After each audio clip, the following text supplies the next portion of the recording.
Egg अगर आपको consume करना है, आपको बहुत ही अच्छे से उसको बॉईल करना होगा। 1997 में पहला केस बर्ड फ्लू का वहीं से जहां से कोरोना आया। सबसे सिंपल जवाब जी हाँ, बिल्कुल नॉनवेज खा सकते हैं। हेलो एवरीवन, मैं हूं डॉक्टर रजत यादव और आजकल न्यूज में, मीडिया में एक बहुत ही बड़ी खबर आई हुई है, बर्ड फ्लू। बर्ड फ्लू से डरे हुए हैं लोग, बहुत सारी न्यूज है, बहुत सारे लोग हैं जो इसके बारे में बहुत कुछ बता रहे हैं आप लोगों को। लेकिन मैं आज आप लोगों को बहुत ही इंपॉर्टेंट चीज बताने वाला हूं, खास करके उन लोगों के लिए जो नॉनवेज खाते हैं। तो नॉनवेज खाना ना ठीक है, अच्छी बात है, अपनी अपनी चॉइस है, लोग खाते हैं। नॉनवेज खाना जरूरी भी है, बॉडी को बहुत सारी चीजें जो नॉनवेज से मिलती हैं, बहुत सारे विटामिन हैं जो सिर्फ नॉनवेज में पाए जाते हैं। तो सिर्फ यही एक चीज नहीं है, बर्ड फ्लू के बारे में हम थोड़ा सा और डिस्कस करेंगे। है क्या ये बर्ड फ्लू?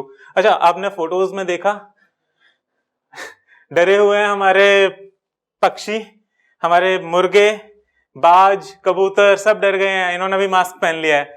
तो ऐसा क्या है बर्ड फ्लू में, और क्या ये हम लोगों को, इंसानों को अफेक्ट करेगा?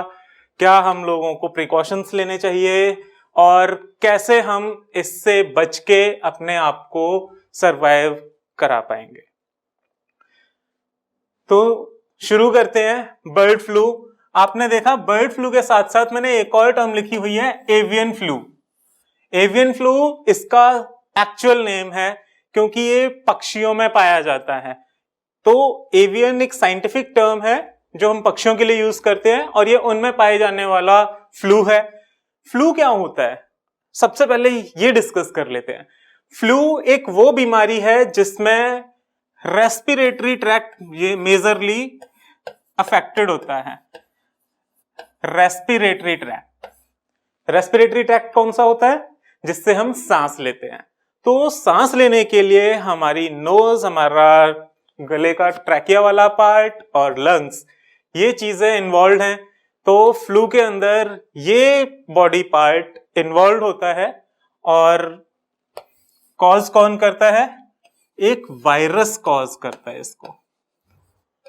अब वायरस कौन सा है, ये चीज जाननी जरूरी है। तो इन्फ्लुएंजा वायरस, हम पहले भी बहुत बार सुन चुके हैं इस वायरस के बारे में। इन्फ्लुएंजा वायरस होता है, इन्फ्लुएंजा वायरस ही फ्लू कॉज करेगा। इन्फ्लुएंजा वायरस के अंदर बहुत सारी फैमिलीज हैं, बहुत सारी इसकी मतलब बहुत ही डाइवर्स वायरस है। इसमें बहुत सारी ऐसी फैमिलीज हैं जो अलग अलग एनिमल्स में, बर्ड्स में, ह्यूमंस में बीमारियां कॉज करती हैं। तो एक इन्फ्लुएंजा ए है, इन्फ्लुएंजा ए फैमिली, इस फैमिली का वायरस है जो बर्ड फ्लू कॉज करता है। तो नेक्स्ट स्लाइड में हम देखते हैं इसका मोड ऑफ स्प्रेड, कैसे ये फैलता है।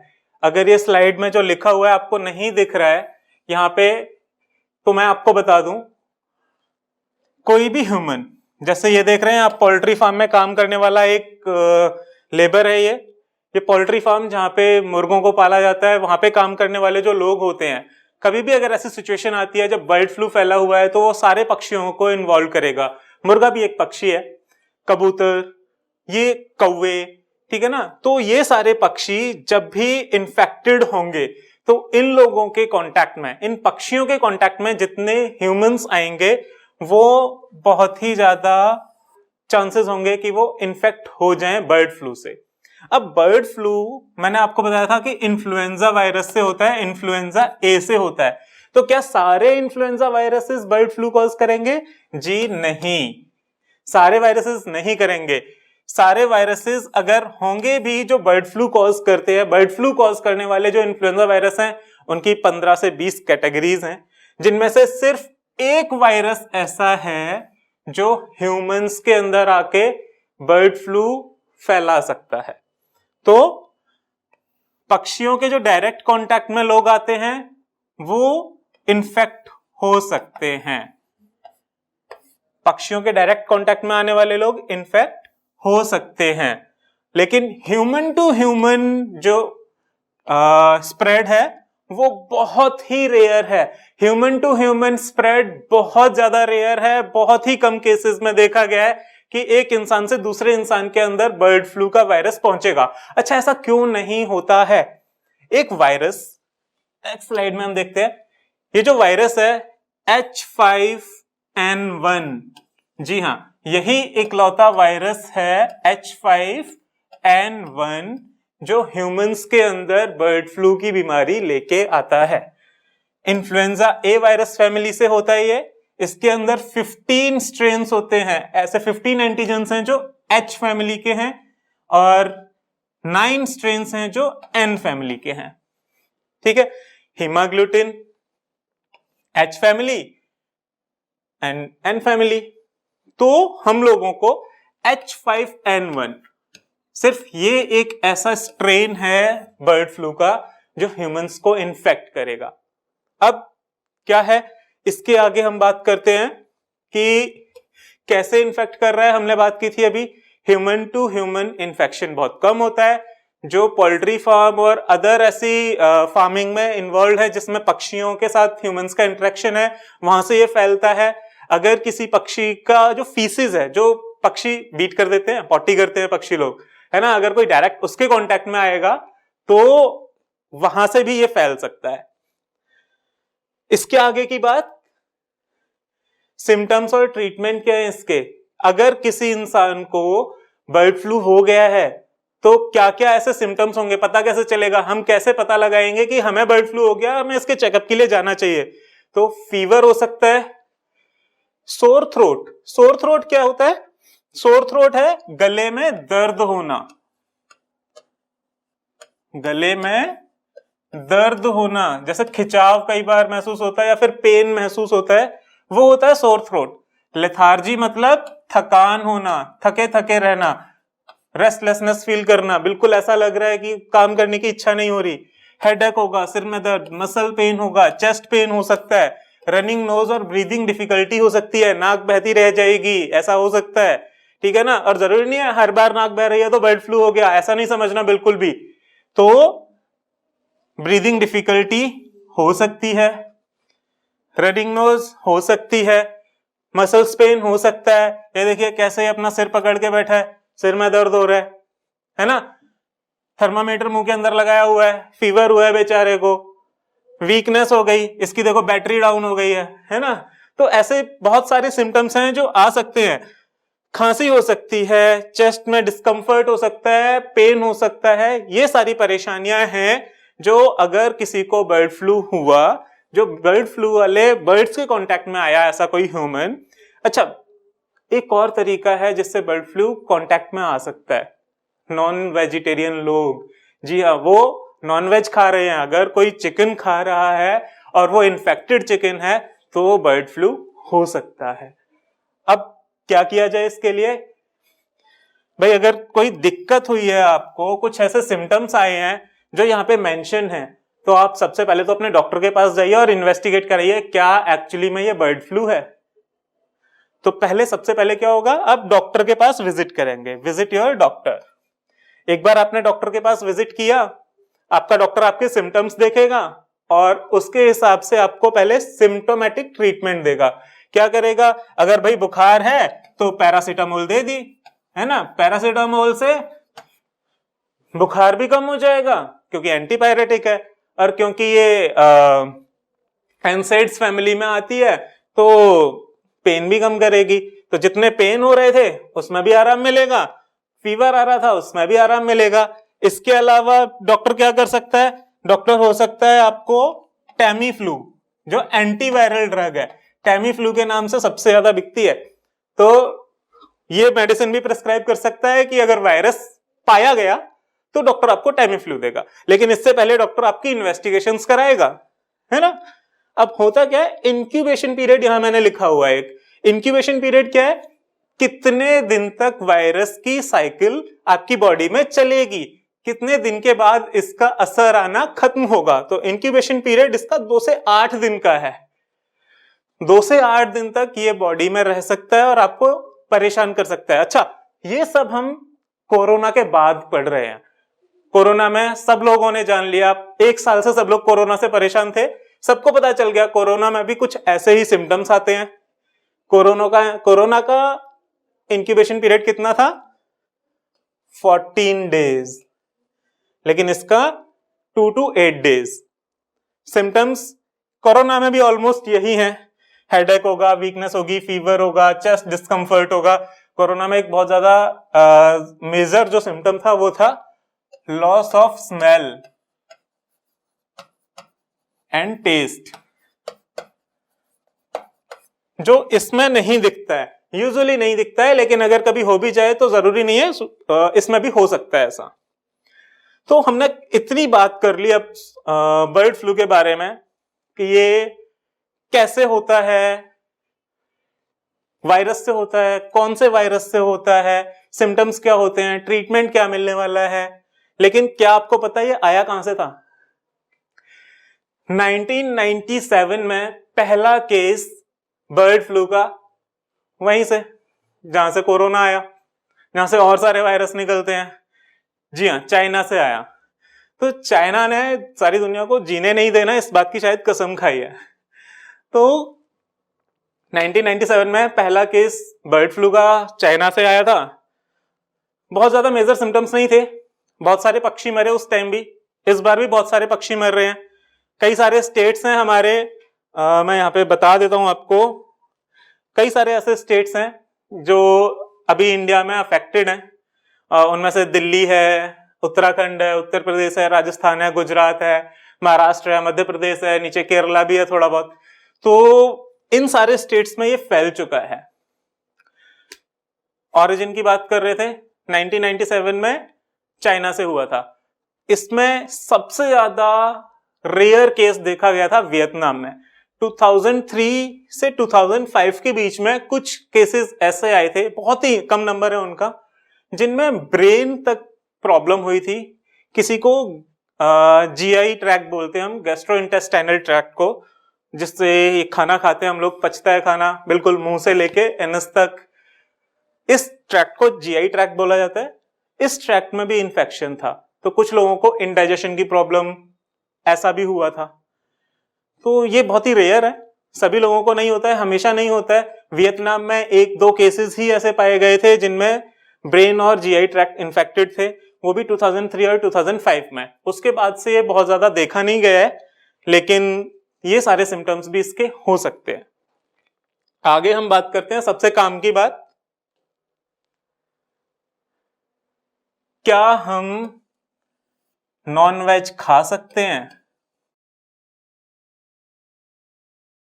जी हाँ, सबसे सिंपल जवाब जी हाँ, बिल्कुल नॉनवेज खा सकते हैं। कैसे खा सकते हैं? बर्ड फ्लू हुआ है, बर्ड्स में होगा, इसके अलावा हमारे पास और भी तो ऑप्शंस अवेलेबल हैं। सी फूड अवेलेबल है ना, इस फोटो में देख पा रहे हो आप, प्रॉन्स हैं। फिश अवेलेबल है, फिश खाई जा सकती है। मटन अवेलेबल है, मटन खाया जा सकता है। इन सब में अभी बर्ड फ्लू होने के चांसेस भी नहीं है। तो नॉनवेज लवर्स के लिए ये बहुत अच्छी बात है कि नॉनवेज खाया जा सकता है। लेकिन क्या चिकन खाया जा सकता है? तो जवाब होगा यस, बट विथ प्रिकॉशंस। ठीक है ना, हाँ बिल्कुल खाया जा सकता है, लेकिन प्रिकॉशन के साथ। मैंने यहाँ पे 3 पॉइंट्स लिखे थे, एक तो सी फूड खा सकते हैं आप, दूसरा मटन खा सकते हैं आप, और बेस्ट ऑप्शन है वेजिटेरियन बन जाइए, वेज खाना खा लीजिए कुछ टाइम के लिए, बेस्ट ऑप्शन है। सारे स्कोप खत्म हो जाएंगे आपको बर्ड फ्लू के। लेकिन अगर फिर भी आप KFC पसंद करते हैं, नहीं रहा जाता है ना, कुछ लोगों की आदत होती है एवरी ऑल्टरनेट डे KFC आना चाहिए, तो ऐसे लोगों के लिए बिल्कुल जी KFC आप ऑर्डर कर सकते हैं, कोई इश्यू नहीं है। क्योंकि ये लोग अपने चिकन को बहुत लंबे टाइम के लिए पकाते हैं, प्रॉपर टेम्परेचर पे पकाते हैं, और इजिली आप उसको कंज्यूम कर सकते हैं। क्योंकि जो वायरस है बर्ड फ्लू का, वो बहुत ही फ्रेजाइल होता है। फ्रेजाइल का मतलब क्या होता है? इजिली टूट जाने वाला। तो ये बहुत ज्यादा टाइम तक एडवर्स कंडीशन में आउटसाइड द ह्यूमन बॉडी और अ लिविंग बॉडी सरवाइव नहीं कर सकता। मतलब अगर कोई भी वायरस है, हम किसी भी वायरस की बात करें, है ना, ये कोरोना जैसा वायरस अगर मैंने ये बनाया, हम किसी भी वायरस की बात करें तो ये वायरसेस एडवर्स कंडीशन में, एडवर्स कंडीशन कौन सी होती है, बाहर का एनवायरनमेंट भी इनके लिए एडवर्स कंडीशन ही है। अगर ये किसी लिविंग बॉडी के अंदर है तो वो इनके लिए बहुत ही फेमिलियर कंडीशन है, बहुत ही इनके लिए बहुत अच्छी कंडीशन है। वहां पे ये सर्वाइव भी करेंगे, म्यूटेट भी करेंगे, सारे काम करेंगे। लेकिन अगर इनको बाहर निकाल दिया गया बॉडी से और इनको अगर हीट ज्यादा दे दी गई, एयर ऑक्सीजन की सप्लाई बहुत ज्यादा हो जाती है, या फिर कोई ऐसी सरफेस आ जाती है जो रफ है, तो ये बहुत ज्यादा फ्रेजाइल होते हैं और बहुत जल्दी टूट जाते हैं, ये सर्वाइव नहीं कर पाते। तो चिकन को जब हम पकाएंगे ज्यादा टेम्परेचर पे, ऐसी ही कंडीशन बन जाएगी, ये ज्यादा देर सर्वाइव नहीं कर पाएगा। उस चिकन में से सारा का सारा वायरस मर चुका होगा और आप इजिली उसको खा सकते हैं। जो एग खाते हैं उनके लिए बहुत ही इंपॉर्टेंट बात है कि एग को प्रॉपरली बॉईल कीजिए, प्रॉपर टाइम देना है। एग इस कंडीशन में बिल्कुल नहीं होना चाहिए, इसका जो यॉक है वो फ्लो नहीं करना चाहिए। एग का अगर यॉक फ्लो कर रहा है, जैसे आप ये देख रहे हैं, तो ये आपको इन्फेक्ट कर सकता है। तो एग अगर आपको कंज्यूम करना है, आपको बहुत ही अच्छे से उसको बॉईल करना होगा और फिर आप एग खा सकते हैं। ऐसी बहती नदियां नहीं होनी चाहिए आपके यॉक की। तो हम लोगों ने ये सारी चीजें डिस्कस कर ली। क्या क्या डिस्कस किया, एक बार फिर से देख लेते हैं। मास्क पहना हुआ मुर्गा डिस्कस किया हम लोगों ने, जिसका मतलब है ये लोग भी बचना चाह रहे हैं अपने वाले फ्लू से। हम लोगों ने मास्क पहना, हम 1 साल से मास्क पहन के घूम रहे हैं कोरोना से बचने के लिए। बर्ड फ्लू आया तो पक्षियों ने मास्क पहन लिया, इन लोगों को भी बचना है। दूसरी चीज हमने क्या देखी, बर्ड फ्लू ही एवियन फ्लू है। मोड ऑफ स्प्रेड, हाँ जी, पक्षियों से उन लोगों में हो सकता है जिन लोगों का काम है पक्षियों को फीड कराना, उनके साथ रहना, फार्मिंग करना, उन लोगों को यह हो सकता है। ह्यूमन टू ह्यूमन इसका इन्फेक्शन बहुत ज्यादा नहीं होगा। कौन सा वायरस कर रहा है, H5N1 स्ट्रेन कर रहा है। कैसे स्ट्रेन है ये, कौन सा वायरस है, इन्फ्लुएंजा ए वायरस है।